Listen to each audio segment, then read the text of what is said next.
था 23 नवंबर 1963। उस दिन केरला के एक कोस्टल विलेज से एक रॉकेट लॉन्च होता है जिससे हमारी स्पेस की जर्नी शुरू होती है। इस रॉकेट लॉन्च के पीछे किसका हाथ था, कौन था वो जिसके कारण हो पाया ये सब। हमारे मन में अक्सर ये सवाल रहता है कि पृथ्वी से अंतरिक्ष की दूरी कितनी है, किस पोर्शन को क्रॉस करने के बाद कहा जाता है कि रॉकेट अंतरिक्ष में पहुंच चुका है।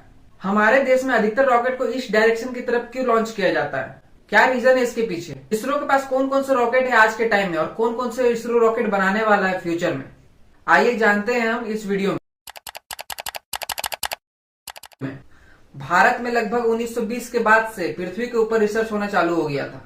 जब साइंटिस्ट एस.के. मित्रा कलकत्ता में रिसर्च कर रहे थे अपने रेडियो प्रोजेक्ट के लिए आयनोस्फीयर में। इसके बाद कुछ और साइंटिस्ट आए, सी.वी. रमन, मेघनाथ शाह, जिसने स्पेस साइंस के रिलेटेड में बहुत से इंपॉर्टेंट प्रिंसिपल्स दिए हैं। पर उस टाइम तक कोई भी चीज किसी भी देश ने अंतरिक्ष पर भेजी नहीं थी। लोग हवा में तो उड़ रहे थे एरोप्लेन से, पर अंतरिक्ष तक कोई नहीं पहुंचा था। साल 1957 में रूस ने पहली बार अपना रॉकेट स्पुतनिक 1 को लॉन्च किया स्पेस के लिए। 500 miles up, the artificial moon is boosted to a speed counterbalancing the pull of और वो दुनिया का पहला देश बना स्पेस में पहुंचने वाला। उस समय हमारे देश के एक फिजिसिस्ट और इंडस्ट्रियलिस्ट थे विक्रम साराभाई, जिनको स्पेस साइंस की इंपॉर्टेंस के बारे में पता था। उन्होंने उस टाइम के प्राइम मिनिस्टर जवाहरलाल नेहरू को इंसिस्ट किया एक स्पेस रिसर्च ऑर्गेनाइजेशन बनाने के लिए। फिर कुछ समय बाद जवाहरलाल नेहरू ने Indian committee for space research organisation बनाया, जिसको कि इनकॉस्पर भी कहते हैं। इसको डिपार्टमेंट ऑफ एटॉमिक एनर्जी के अंदर रखा गया था। उस समय इंडिया के पास कोई भी वैसा इंफ्रास्ट्रक्चर नहीं था कि जिससे वो खुद का रॉकेट बना सके। तब इंडिया अमेरिका की स्पेस एजेंसी नासा से कांटेक्ट करता है एक साउंडिंग रॉकेट के लिए, जिसका नाम था नाइक एप्चे। तब तक विक्रम साराभाई लॉन्चिंग स्टेशन के लिए एक जगह ढूंढ रहे थे।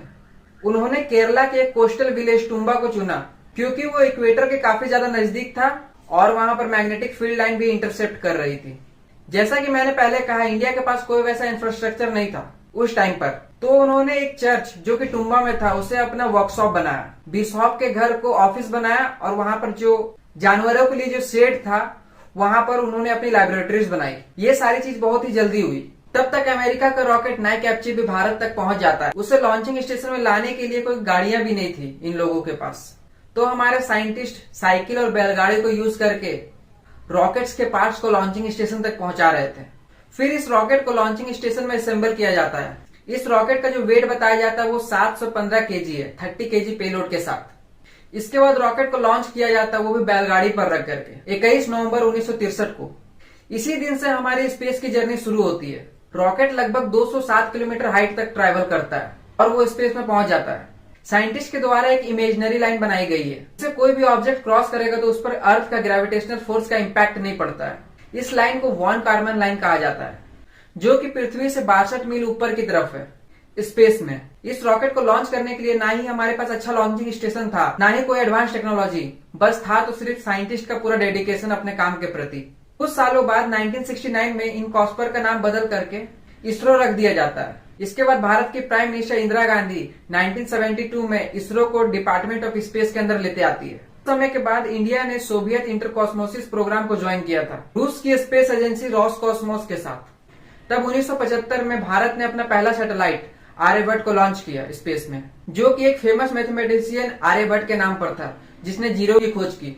जितने भी रॉकेट लॉन्च होते हैं वो अधिकतर ईस्ट डायरेक्शन की तरफ ही क्यों होते हैं, ना कि वेस्ट डायरेक्शन की तरफ।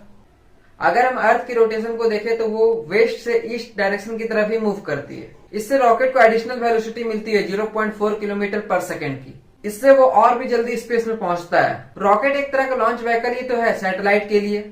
सैटेलाइट को रॉकेट के अंदर रख दिया जाता है और रॉकेट उस सैटेलाइट को स्पेस में लेके चला जाता है। सैटेलाइट रॉकेट के लिए पेलोड है। 1979 में भारत ने पहला अपना एक साउंडिंग रॉकेट बनाया था और उसमें रोहिणी सैटेलाइट को रख करके लॉन्च किया गया था। पर यह रॉकेट क्रैश हो जाता है बे ऑफ बंगाल 352 सेकेंड लॉन्च होने के बाद। फिर अगले साल इसरो 1980 में फिर एक रॉकेट लॉन्च करता है, जिसमें रोहिणी RS-1 सैटेलाइट को लॉन्च किया जाता है। इसरो के द्वारा ये लॉन्चिंग बहुत ही सक्सेसफुल रहती है। उसे SLV के फर्स्ट जनरेशन रॉकेट के साथ लॉन्च किया गया था और वो इसरो के द्वारा बनाया गया था। अगर आप रॉकेट की जनरेशन का बात करो, हमारे जो फर्स्ट जनरेशन का रॉकेट था वो SLV था। सेकेंड जनरेशन में हम लोगों ने ASLV बनाया, एरियल सैटेलाइट लॉन्च व्हीकल। आज के टाइम में जो हम लोग यूज कर रहे हैं वो PSLV को यूज कर रहे हैं, जिसको कि पोलर सैटेलाइट लॉन्च व्हीकल बोलते हैं। इसको पहली बार 20 सितंबर 1993 में लॉन्च किया गया था इसरो के द्वारा। यही रॉकेट है जिससे इसरो मार्च तक पहुंचा था मात्र $335 मिलियन में, जितने की आज के टाइम में एक हॉलीवुड हीरो एक मूवी के लिए चार्ज कर लेता है। उससे भी कम खर्च में इसरो अपना रॉकेट मार्च तक में भेज देता है। आज के टाइम में इसरो RLV पर रिसर्च कर रहा है। RLV का मतलब होता है रियूजेबल लॉन्च व्हीकल, मतलब कि एक रॉकेट को दोबारा यूज किया जा सके फिर से लॉन्चिंग करने के लिए। इसरो आज के टाइम में एक ऐसा रॉकेट बना रहा है जिससे एस्ट्रोनॉट को स्पेस में भेजा जा सके। आप तो जानते ही होंगे कि भारत के जो पहले एस्ट्रोनॉट जो अंतरिक्ष तक गए थे उनका नाम राकेश शर्मा था। उन्होंने 7 दिन 21 घंटे और 40 मिनट स्पेस में बिताए। उस टाइम की जो प्राइम मिनिस्टर इंदिरा गांधी ने उनसे पूछा था कि अंतरिक्ष से हमारा देश भारत कैसा दिख रहा है, तो उन्होंने एक ही लाइन कही थी, सारे जहां से अच्छा। ऊपर से भारत कैसा दिखता है आपको?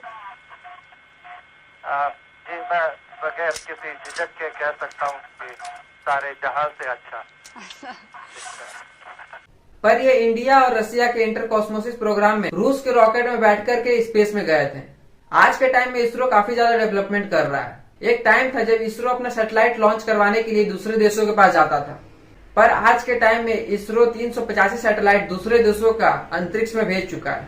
अभी हाल ही में इसरो ने 26 नवंबर को अर्थ ऑब्जर्वेशन सैटेलाइट EOS-06 को लॉन्च किया है। चलिए मिलते हैं और किसी वीडियो में एक नए टॉपिक के साथ। इस चैनल को लाइक कीजिए, शेयर कीजिए और सब्सक्राइब कीजिए।